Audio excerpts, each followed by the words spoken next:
Hello and welcome to confidence commerce classes. Myself Vivek Gupta. बच्चों, हम लोग कंडक्ट कर रहे हैं माइक्रो इकोनॉमिक्स से chapter number 3 that is demand. And इस डिमांड चैप्टर से आज हम क्या पढ़ने जा रहे हैं? Relationship between price of related goods and demand, यानी रिलेवेंट गुड्स के प्राइस में चेंजेस होने की वजह से डिमांड पर, हमारे प्रोडक्ट की डिमांड पर क्या इफेक्ट पड़ेगा, ये मुझे आज के लेक्चर में डिस्कस करना है। बच्चों देखिए, किसी भी प्रोडक्ट की डिमांड पर तीन मोस्ट इंपॉर्टेंट फैक्टर इफेक्ट करते हैं। नंबर फर्स्ट होता है प्राइस, नंबर सेकंड होता है कंज्यूमर की इनकम एंड नंबर थर्ड होता है प्राइस ऑफ रिलेवेंट गुड्स। तो फर्स्ट और सेकंड वाला पॉइंट हमने पिछली वीडियो में डिस्कस कर लिया था। फर्स्ट टॉपिक में मैं देखा था कि प्राइस और डिमांड के बीच में कैसा रिलेशनशिप होता है, और उसके बाद पिछली वीडियो में हमने देखा था कि कंज्यूमर की इनकम और डिमांड के बीच में कैसा रिलेशनशिप होता है। तो आज की वीडियो में हम लोग क्या पढ़ेंगे कि रिलेवेंट गुड्स के प्राइस में चेंजेस होने की वजह से हमारे प्रोडक्ट की डिमांड पर क्या इफेक्ट पड़ेगा, और हमारे प्रोडक्ट की डिमांड इंक्रीज करेगी या फिर डिक्रीज करेगी। ठीक है, तो बच्चों आज की वीडियो में क्या पढ़ना है हमको कि रिलेवेंट गुड्स के प्राइस में चेंजेस होने की वजह से हमारे प्रोडक्ट की डिमांड पर क्या इफेक्ट पड़ेगा और डिमांड हमारी इंक्रीज करती है या डिक्रीज करेगी। ओके, सो समझना बच्चों, जहां तक रिलेवेंट गुड्स की बात है तो इकोनॉमिक्स में रिलेवेंट गुड्स को दो कैटेगरी में डिवाइड किया जाता है। एक प्रोडक्ट दूसरे प्रोडक्ट से बच्चों दो तरीके से रिलेवेंट हो सकता है। या तो एक प्रोडक्ट दूसरे प्रोडक्ट का सब्स्टिट्यूट होगा जिसको बोलेंगे सब्स्टिट्यूट गुड्स, एंड या फिर एक प्रोडक्ट दूसरे प्रोडक्ट का कॉम्प्लीमेंट होगा जिसे देखेंगे कॉम्प्लीमेंट्री गुड्स। ठीक है, तो जहां तक रिलेवेंट गुड्स की बात है, ये रिलेवेंट गुड्स को हमने दो कैटेगरी में डिवाइड किया, substitute goods and complementary goods. अब बच्चे दोनों केसेस में देखेंगे कि जब रिलेवेंट गुड्स का प्राइस चेंज होता है तो डिमांड पर क्या इफेक्ट पड़ता है। तो देखो बच्चों, सबसे पहले आते हैं इन the case of substitute goods. बच्चों व्हाट इज सब्स्टिट्यूट गुड्स? तो हमने पिछली वीडियो में पढ़ाया था कि सब्स्टिट्यूट गुड्स का मींस वो गुड्स जो एक दूसरे के जगह पर यूज किए जा सकते हैं, which can be used in place of each other. For example आप लेते हैं T and coffee. T and coffee क्या है? एक दूसरे के सब्स्टिट्यूट है।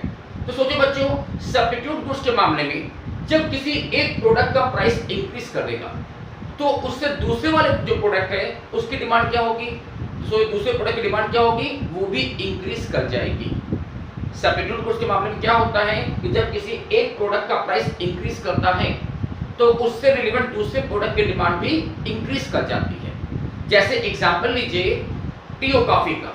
ठीक है, सपोज करो टी का प्राइस अगर इंक्रीज कर जाए तो कंज्यूमर क्या करेंगे? टी यूज करना बंद करके कॉफी यूज करना बढ़ा देंगे, और इससे क्या होगा? कॉफी की डिमांड मार्केट में इंक्रीज कर जाएगी। So in the case of substitute goods there is a direct relationship between the price and demand. Substitute goods के मामले में प्राइस और डिमांड के बीच में डायरेक्ट रिलेशनशिप बनता है। क्यों?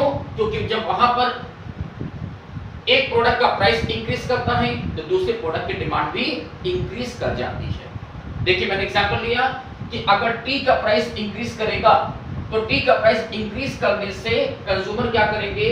टी यूज करना कम कर देंगे और कॉफी की डिमांड बढ़ा देंगे, जिससे क्या होगा? कॉफी की डिमांड मार्केट में इंक्रीज कर जाएगी। याद रखना बच्चों, कॉफी के प्राइस में कोई चेंजेस नहीं हो रहा है, कॉफी का प्राइस सेम है, कांस्टेंट है, लेकिन फिर भी उसकी डिमांड इंक्रीज कर जाएगी। क्यों इंक्रीज कर जाएगी? क्योंकि उसका जो रिलेवेंट गुड्स है टी, उसका प्राइस इंक्रीज कर गया है। तो अगर टी का प्राइस इंक्रीज करेगा तो कॉफी की डिमांड भी इंक्रीज कर जाएगी।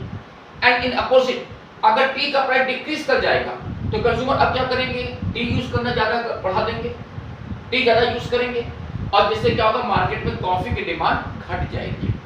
ठीक है, तो अगर टी का प्राइस डिक्रीज करेगा तो कॉफी की डिमांड भी डिक्रीज कर जाएगी। तो बच्चों in the case of substitute goods यहाँ प्राइस और डिमांड के बीच में डायरेक्ट रिलेशनशिप होगा कि अगर एक प्रोडक्ट का प्राइस इंक्रीज करेगा तो दूसरे वाले प्रोडक्ट की डिमांड भी इंक्रीज कर जाएगी, एंड इन अपोजिट, अगर एक प्रोडक्ट का प्राइस डिक्रीज करेगा तो दूसरे वाले प्रोडक्ट की डिमांड भी डिक्रीज कर जाती है। ठीक है बच्चों, याद रखना यहाँ प्राइस किसका चेंज हो रहा है? टी का, और डिमांड किसकी हम देख रहे हैं? कॉफी की। ठीक है, ध्यान रखना कॉफी के प्राइस में कोई चेंजेस नहीं हुआ है, कॉफी का प्राइस सेम है, कॉफी का प्राइस सेम है, प्राइस किसका चेंज हो रहा है, टी का। तो देखो हमने यहाँ दोनों प्रोडक्ट को अलग अलग कंसीडर कर रहे हैं और देखिए दोनों प्रोडक्ट का जो डिमांड कर्व है वो कैसे मूवमेंट कर रहा है, टी का भी और कॉफी का भी। तो देखो बच्चों पहले बात करें केवल टी की। सपोज करो टी का प्राइस P0 और डिमांड कितनी है Q0, ये हमारी एग्जिस्टिंग पोजीशन है। तो अब क्या हुआ है कि टी का प्राइस इंक्रीज कर गया, मैंने एज्यूम किया कि टी का प्राइस इंक्रीज कर गया और प्राइस इंक्रीज करके ये हो गया P1। तो जब टी का प्राइस बढ़ेगा तो लोग क्या करेंगे, टी को डिमांड करना कम कर देंगे, टी की डिमांड घट जाएगी। तो डिमांड घटकर अब कितनी हो गई, मान लीजिए हो गई Q1, ठीक है। तो प्राइस इसका इंक्रीज किया तो डिमांड घट गई, Q1 हो गई। So this is price P1 और डिमांड Q1। तो ऐसे केस में जो मेरा डिमांड कर्व होगा वो एक सिंगल डिमांड कर्व रहेगा जो कि डाउनवर्ड स्लोप करेगा, ठीक है, जो बता रहा है कि टी का प्राइस बढ़ने से उसकी डिमांड घट रही है, टी का प्राइस इंक्रीज किया है और उसकी डिमांड घट गई है, ठीक है। अभी हम टी के बारे में देख रहे हैं बच्चों, केवल टी को देखो कि टी का प्राइस इंक्रीज किया और उसकी डिमांड घट गई, ठीक है। अब बात करते हैं बच्चों कॉफी की, और देखिए कॉफी का जो डिमांड कर्व है उसमें मूवमेंट कैसे होगा। तो देखो बच्चों कॉफी के प्राइस में कोई चेंजेस नहीं हुआ है, कॉफी का प्राइस सेम है। मान लीजिए कॉफी का प्राइस था P0 और प्रेजेंट टाइम में उसकी डिमांड कितनी है Q0 और ये हमारा डिमांड कर्व है, दिस इज DD, ये हमारा एग्जिस्टिंग डिमांड कर्व है। तो देखो अब क्या होगा कि जब टी का प्राइस इंक्रीज करेगा तो टी का प्राइस इंक्रीज करने से कॉफी की डिमांड इंक्रीज कर जाएगी, जबकि उसका प्राइस सेम रहेगा, प्राइस कांस्टेंट है लेकिन फिर भी उसकी डिमांड इंक्रीज कर गई। बच्चों मैंने आपको बताया था ना कि जब भी कोई चीज इंक्रीज कर जाता है तो उसका जो डिमांड कर्व होता है वो राइट साइड शिफ्ट कर जाता है। तो देखो प्राइस सेम है, सेम प्राइस पर अब मेरी डिमांड कितनी होगी, मान लीजिए Q1 हो गई। तो मेरा जो नया डिमांड कर्व बनेगा it will be shifted to the right side, it will be shifted to the right side, new demand curve D1। तो देखो मेरा जो डिमांड कर्व है ना वो राइट साइड शिफ्ट करेगा, ठीक है। ऐसा क्यों हो रहा है, क्योंकि प्राइस इसका सेम है, प्राइस में कोई चेंजेस नहीं हुआ है, प्राइस सेम है बट डिमांड हमारी इंक्रीज कर गई है।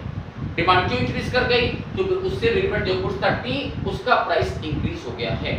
तो देखो बच्चों टी का प्राइस इंक्रीज हुआ तो टी की डिमांड घट गई, लेकिन कॉफी का प्राइस सेम है लेकिन फिर भी उसकी डिमांड इंक्रीज कर गई है। क्यों इंक्रीज हुई है, क्योंकि इसका रिलेवेंट गुड्स जो टी था उसने अपना प्राइस बढ़ा लिया है, जिससे कॉफी की डिमांड इंक्रीज कर जाएगी। और जब कॉफी की डिमांड इंक्रीज करेगी तो इसका जो डिमांड कर्व होगा वो राइट साइड शिफ्ट कर जाएगा, ओके। तो ये था बच्चों in case of substitute goods. अब आते हैं next, now in the case of complementary goods. बच्चों व्हाट इज कॉम्प्लीमेंट्री गुड्स, तो complementary goods means those goods which are used jointly by the consumer. ऐसे कोई भी दो गुड्स जिसे कंज्यूमर एक साथ यूज में लाता है, एक साथ कंज्यूम करता है, उसे बोलते हैं कॉम्प्लीमेंट्री गुड्स। जिसका बहुत अच्छा एग्जांपल हम लोग लेते हैं कार एंड पेट्रोल। कार और पेट्रोल क्या है, एक दूसरे के कॉम्प्लीमेंट है, क्योंकि अगर कार खरीदोगे तो साथ में पेट्रोल भी खरीदना पड़ेगा आपको, ठीक है। तो कार और पेट्रोल क्या हो गया, कॉम्प्लीमेंट्री गुड्स हैं। बच्चों सोचना कि कॉम्प्लीमेंट्री गुड्स के मामले में क्या होता है कि जब किसी एक प्रोडक्ट का प्राइस इंक्रीज करता है तो उससे रिलेवेंट जो दूसरा प्रोडक्ट होता है उसकी डिमांड डिक्रीज कर जाती है। दैट मींस कॉम्प्लीमेंट्री गुड्स के मामले में प्राइस और डिमांड के बीच में अपोजिट रिलेशनशिप होता है। जब किसी एक प्रोडक्ट का प्राइस इंक्रीज करेगा तो उससे रिलेवेंट दूसरे वाले प्रोडक्ट की डिमांड डिक्रीज कर जाएगी।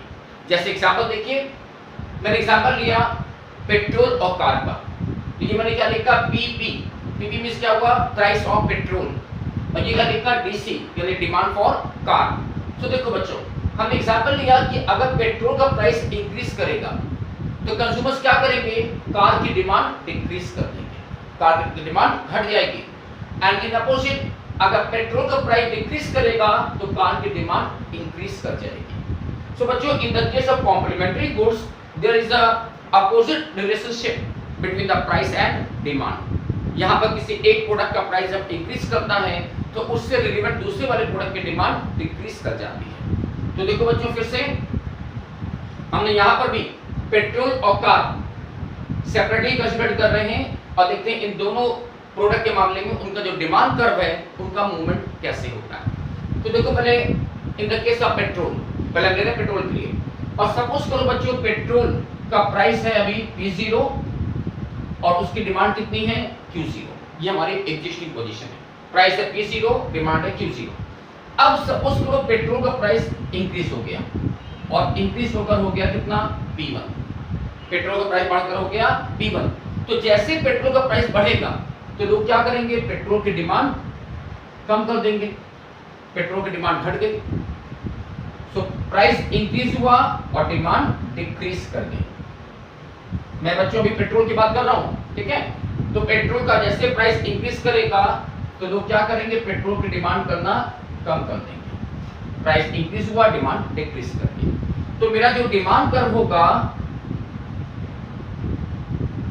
वो फिर से मेरा डाउनवर्ड स्लोप करेगा, दिस इज डाउनवर्ड स्लोप कर रहा है। जो डाउनवर्ड स्लोप कर रहा है क्योंकि पेट्रोल का जब प्राइस बढ़ रहा है तो लोग पेट्रोल की डिमांड कम कर दे रहे हैं, ठीक है। तो जो डिमांड कर्व है वो डाउनवर्ड स्लोप कर रहा है। अब चलिए चलते हैं कार की तरफ और देखते हैं कार का जो डिमांड कर्व है उसमें मूवमेंट कैसे होगा। तो देखो बच्चों, कार का जो प्राइस है वो फिर से मानिए P0 है और उसकी डिमांड कितनी हो रही है Q0। ये हमारी एग्जिस्टिंग पोजीशन है, कार का प्राइस P0 और डिमांड Q0 और ये हमारा एग्जिस्टिंग डिमांड कर्व है जो कि है DD, ये हमारा एग्जिस्टिंग डिमांड कर्व है। तो देखो बच्चों क्या हो रहा है कि कार के प्राइस में कोई चेंजेस नहीं हो रहा है, कार का प्राइस तो सेम है लेकिन उसकी डिमांड जो चेंज हो रही है वो क्यों चेंज हो रही है, due to increase in the price of petrol, क्योंकि पेट्रोल का प्राइस बढ़ गया है। तो पेट्रोल का प्राइस अगर बढ़ेगा तो पब्लिक क्या करेगी, कंज्यूमर क्या करेंगे, कार की डिमांड घटा देंगे और जिससे कि क्या होगा कि कार की डिमांड मान लीजिए घट के कितनी हो गई, Q1 हो गई, जबकि प्राइस हमारा सेम है, कार के प्राइस में कोई चेंजेस नहीं हुआ है लेकिन उसकी डिमांड घट के Q1 हो गई और जिसकी वजह से जो नया डिमांड कर्व होगा वो इस बार लेफ्ट साइड शिफ्ट कर जाएगा, D1। So new demand curve will be shifted to the left side, shifted to the left side। क्यों लेफ्ट साइड शिफ्ट कर रहा है, क्योंकि कार के प्राइस में कोई चेंजेस नहीं हुआ लेकिन फिर भी उसकी डिमांड घट रही है। क्यों डिमांड घट रही है, क्योंकि प्राइस पेट्रोल का इंक्रीज कर गया है, ठीक है बच्चों। तो ये था in case of complementary goods. तो आज हमने क्या पढ़ा कि डिमांड पर, हमारे प्रोडक्ट की डिमांड पर रिलेवेंट गुड्स के प्राइस का क्या इफेक्ट पड़ता है एंड अगर रिलेवेंट गुड्स के प्राइस चेंज होते हैं तो फिर प्रोडक्ट की डिमांड पर कैसे इफेक्ट पड़ता है, क्या इफेक्ट पड़ता है, ये मैंने आज की वीडियो में आपको देखा। होप सो बच्चों ये टॉपिक, ये वीडियो आपको समझ में आ गई। फिर भी अगर कुछ प्रॉब्लम होती है तो आप मुझसे क्लास में इसको अलग से डिस्कस कर सकते हैं, ठीक है। तो हम अपनी इस वीडियो को बच्चों यहाँ पर स्टॉप करना चाहेंगे। So good day, thank you and bye bye.